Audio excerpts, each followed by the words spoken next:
is a spy story. This is as big of a case as we've had in 20 years. There is a Chinese spy who's trying to obtain secret technology. A story that shows how millions of American jobs, now and in the future, are on the line. I think every major American corporation in any of these fields needs to assume that they are a target to be either replaced or gutted. What's at stake here for the U.S. economy? American quality of life, American innovation, ultimately American national security. This is not just Wall Street, it's Main Street. Hey everybody, what's going on? I'm DJ Sixsmith. Thanks so much for being with us today. Today we are talking to Eamon Javers. He's got a brand new documentary. It's called China's Corporate Spy War. Premieres on CNBC on Wednesday, June 21st. And it tells a story that some folks are really focused on in this country, but other people have no idea about. So why don't we just start right there from a really broad perspective, Eamon. Why did you want to tell this story? Well, I kept hearing from my sources in the U.S. intelligence community that they were frustrated with sort of corporate America and businesses more generally, and they felt like corporate America didn't fully realize the scale of the Chinese espionage threat they're dealing with. Because CEOs kind of see this in ones and twos. They see, small examples, and they didn't really have the whole picture of the size and scope of the Chinese effort. And so that was kind of intriguing to me. And I thought, let me figure out exactly what we're looking at here, and started to talk to, just as many U.S. intelligence officials as we could get to agree to talk to us about what they know about what the Chinese are doing to corporate America. And it kind of just rolled from there and blew me away what we found.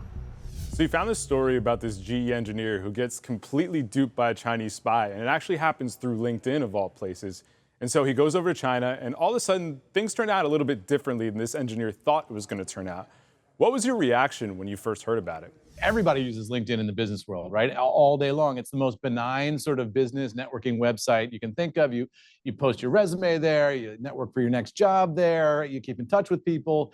But what we learned is that Chinese intelligence is monitoring LinkedIn also, and they're looking for very specific people with very specific skills that they can exploit. And Chinese intelligence is working with the Chinese government and Chinese companies back home to identify particular engineers and technology experts who have expertise that they need. And then they're crafting full-blown spy plans to target those people and try to see if they can convince those people, for whatever reason, to turn over information that Chinese intelligence and Chinese companies want back home. Most of my clients are dependent on China for some point in their supply chain. So what do you tell them right now? That you cannot allow for China to be the single point of failure in your supply chain, that you must figure out how to diversify. Now, that's easier said than done for a whole host of reasons. Especially with the U.S.-China trade relationship hitting a record $690 billion in 2022. And McNeil points to other companies that are doubly dependent on China for low-cost manufacturing and as a market with more than 1 billion customers. Starbucks being one of those examples, Apple being one of those examples. Based on all your conversations and your research, when did this become a legitimate threat? When did China really start to get into the spy game? It's sort of the late 20-teens is when the U.S. officials, anyway, began to realize, oh my goodness, the target here is American business. You think of spying really is about two things, right? It's about understanding the opposing side's political culture, their top leadership, who's in the Kremlin, who's in the White House, who's in Beijing, and also their military and their military capabilities. What does the U.S. Army have? What can it do? Where is it positioned? That kind of information has been the target of spies, forever. But what we in the United States don't really think about as much is this idea that spies would be going after corporate technological secrets. And that's what surprised U.S. officials when they began to realize the scope of the effort that the Chinese had put against American corporations. American corporations, of course, they don't have intelligence agencies of their own, right? And what was so fascinating to me is just learning the different mindset that exists in China. We have a very clear distinction in our law and in our culture in the United States, a distinction between the public sector, that is the government, and the private sector, that is companies. In China, that is not really a distinction so much as it is here. The companies work hand in glove with the government to achieve state ends. And under Xi Jinping, that has been really accelerated a lot. So the companies and the government there sort of flip sides of the same coin in a totally different way than they relate to each other here. There's a lot that people are going to learn from this documentary. I think what makes a great doc is a really intriguing story and then also some good gets in interviews. So why don't we talk about those gets? You spoke to FBI Director Chris Wray, and that really provided an insight into what the FBI is focused on. You know, one of the most interesting things to me from that conversation was when Chris Wray told me about flipping a double agent, right? Because in the story that we're telling in this documentary, the Chinese intelligence officials approach an engineer inside GE Aviation who has the exact specific composite jet fan blade technology that they need. They convinced that engineer to start traveling to China, sharing some information, beginning a relationship with him. And the minute that happens, the FBI swoops in, working with GE Aviation, and they confront that engineer in a conference room at GE Aviation in Ohio. And they say, look, you have to work with the FBI now, or you're going to face the consequences. It's late winter, and in China, festivities to celebrate the Lunar New Year are rapidly approaching. The Ministry of State Security spy Xu Yanjun is receiving messages from the GE engineer, who he doesn't know is now a double agent for the FBI. Their chats are friendly, encouraging even. Then Xu makes a bold request. He asks for the engineer's laptop directory. He attaches instructions on exactly how Here's he how wants you him do to it. Yes. Step 1, create a notepad document. Step 2, open it and entering the following content. So he's giving him literally step-by-step instructions on how to send him GE information. Yeah, and this is the type of document that should make U.S. companies nervous. This is exactly the steps that you go through if you want to copy your company computer and give it to China. The engineer in this documentary faces a very, very stark choice in that conference room about what is he going to do. And it was just really fascinating to me to talk to the director of the FBI about how you flip somebody and get them to become a double agent. You really show the game within the game here, which I love. So you have the law enforcement side of things, then you went on the Hill and you talked to those folks who are really in the policy of what to try to do to counteract this. And you hint at it a little bit in the documentary. This is kind of the last bipartisan issue that exists. So what was it like to talk to some of these politicians to get their thoughts on this scenario? I was surprised. So first of all, we talked to Mark Rubio and Senator Mark Warner, two U.S. senators, the chairman and ranking member of the Senate Intelligence Committee.